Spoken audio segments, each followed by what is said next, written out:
I'm going to do a video about cryptocurrency. I'm going to break it down into a 10-step guide about crypto, and I'm going to go through quite a number of different points about it. I've been asked quite a lot of questions recently about it, so I thought the quickest way of doing this is just to do a video and give you my point of view. And these are my points of view. You don't have to agree with them. I wouldn't necessarily say that this is advice you have to follow. It's just my own impartial view of what's going on in the industry, what's possibly going to happen, things of that nature.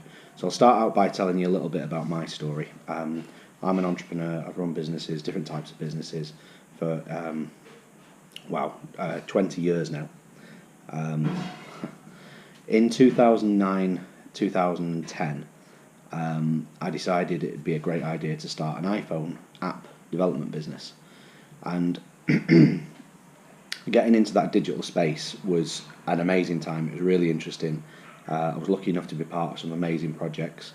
It was a very, not turbulent time, but it was a steep learning curve. And at that exact time, I was thrust into a world of, what I thought I knew about technology, but I was thrust into a world of dealing with people who really knew about technology, but on a deeper level in terms of things like coding and things of that nature. And I made some really good friends in that industry. One in particular came to me with this great idea, or at that time an idea which in hindsight would have turned out to be a great idea. And that idea was that he wanted to come to one of our offices, and he knew that we had these rooms where we kept our servers and we had cooling systems and things like that. And he wanted to build these things called mining rigs and plug them in and do this thing called mining. And I was like, okay, what are you talking about? And he wanted to mine for this thing called Bitcoin. And I thought he was absolutely crackers, had no idea what he was talking about. So I completely dismissed the idea. So most days people talk to me and turn around and say, look, you run 3 companies, well, 2 companies and 1 new company that we're getting off the ground. Why do you feel as though you need to do these videos? Why do you feel you need to be involved in engaging with people and things like that?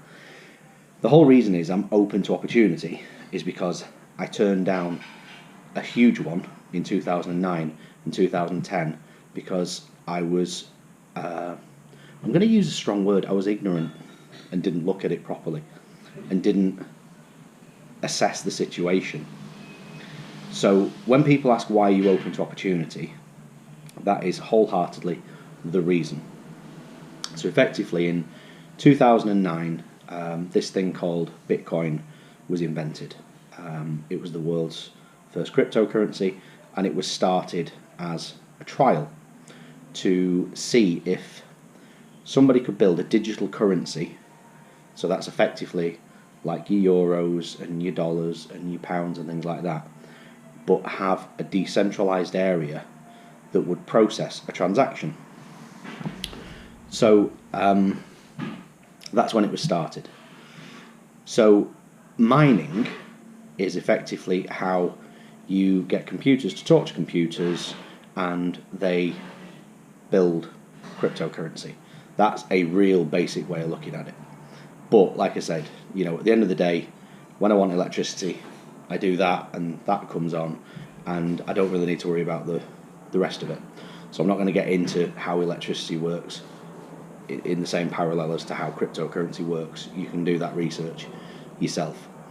So as part of my journey, I said no to mining Bitcoin in 2009.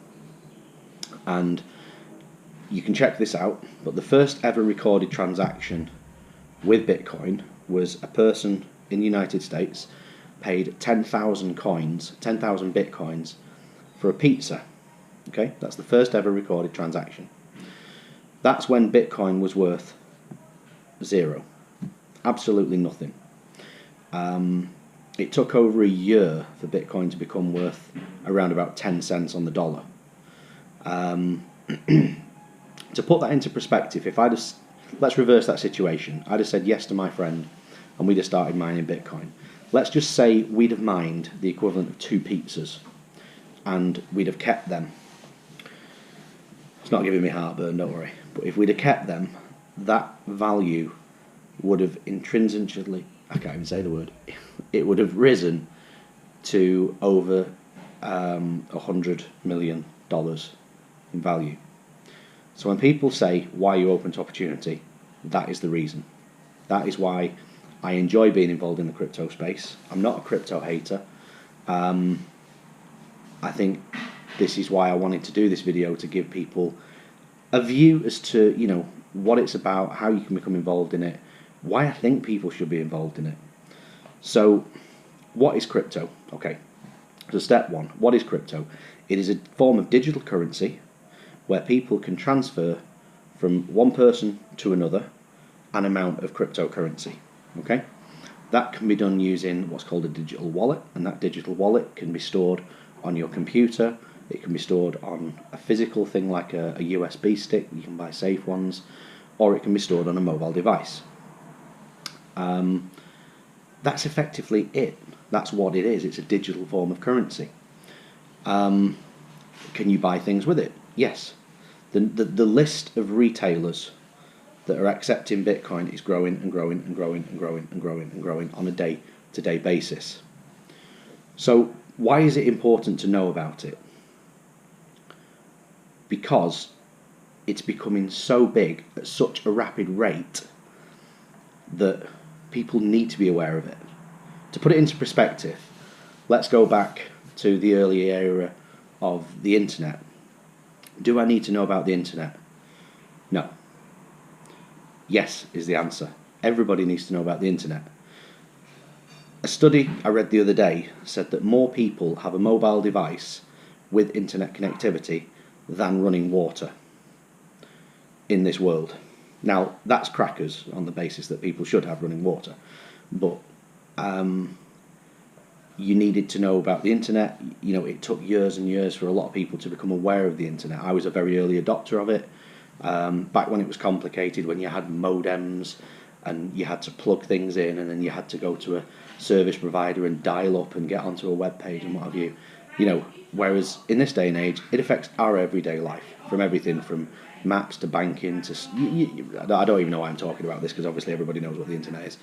Right, that is why people should be aware of cryptocurrency, because it's becoming too big to not know about it.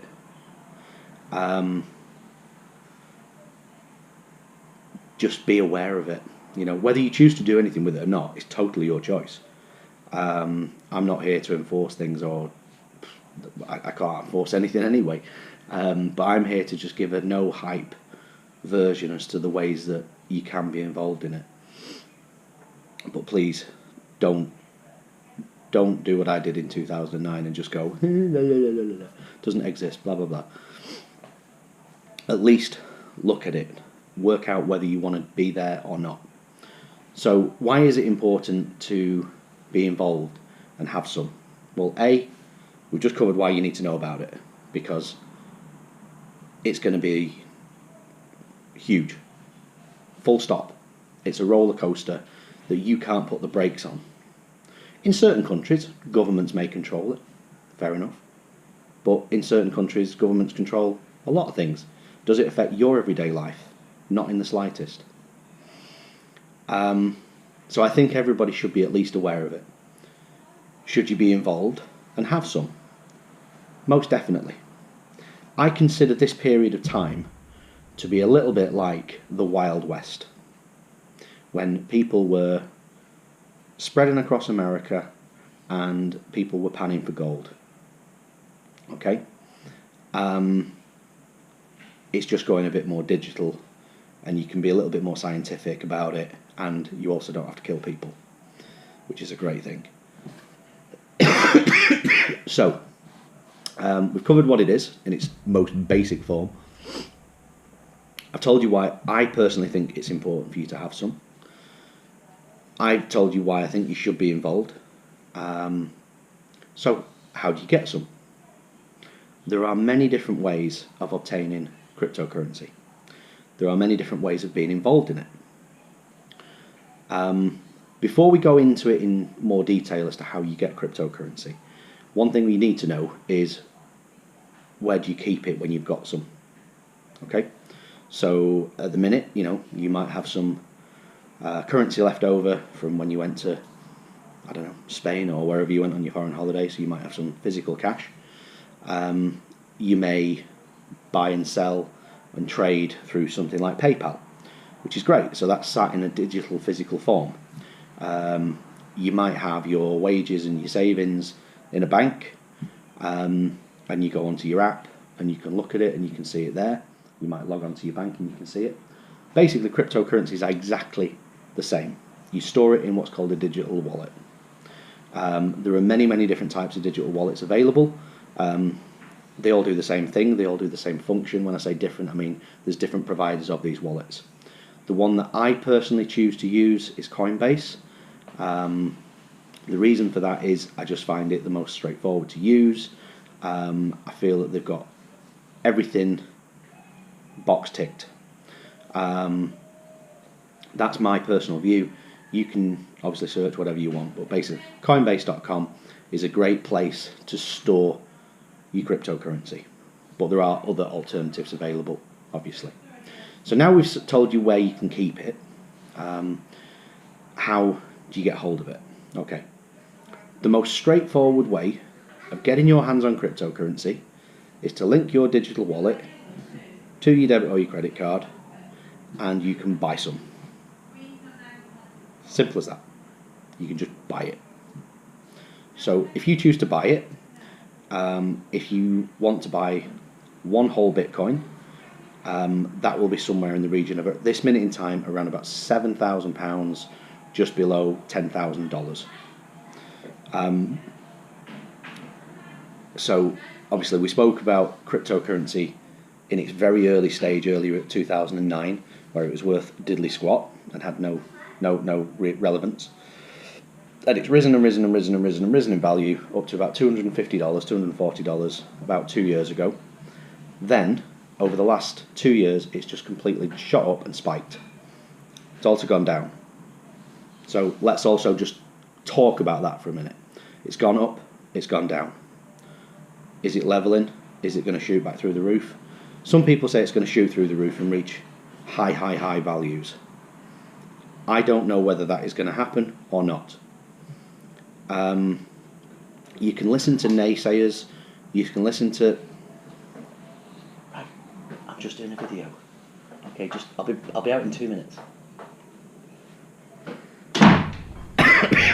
This is a live show, guys.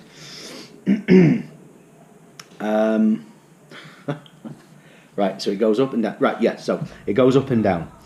So do stocks and shares. So do property prices. If you're contemplating buying it, buying it when it's down is a great place to do so. Property developers do not buy their properties at the peak of the market. Professional traders, people who dabble in stocks and shares or professionally trade stocks and shares, don't tend to buy when the price is up here.